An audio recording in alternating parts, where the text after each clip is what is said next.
এক বিশাল জঙ্গলে নানা রঙের পাখি আর অনেক রকমের পশু থাকত। তাদের মধ্যে একটা মিষ্টি গলার পাখি ছিল, যার নাম টিয়া।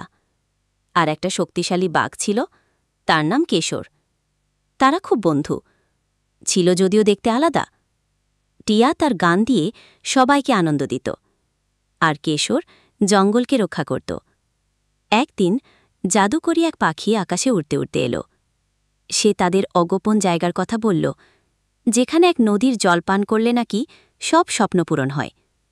টিয়া আর কেশর সেই নদী খুঁজতে বের হল। তারপর তারা অনেক বাধা পার হয়ে শেষমেশ সেই জাদুকরী নদী খুঁজে পেল। নদীর জল পান করে টিয়া আরও সুন্দর গান গাইতে পারত, আর কেশর আরও শক্তিশালী হল। তারা দুজনেই নিজেদের স্বপ্ন পূরণ করতে পারল।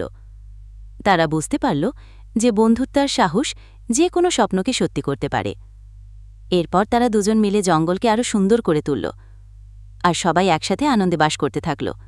এই ভিডিওটি ভালো লাগলে সাবস্ক্রাইব করে পাশে থাকুন এবং লাইক এবং কমেন্টস করুন।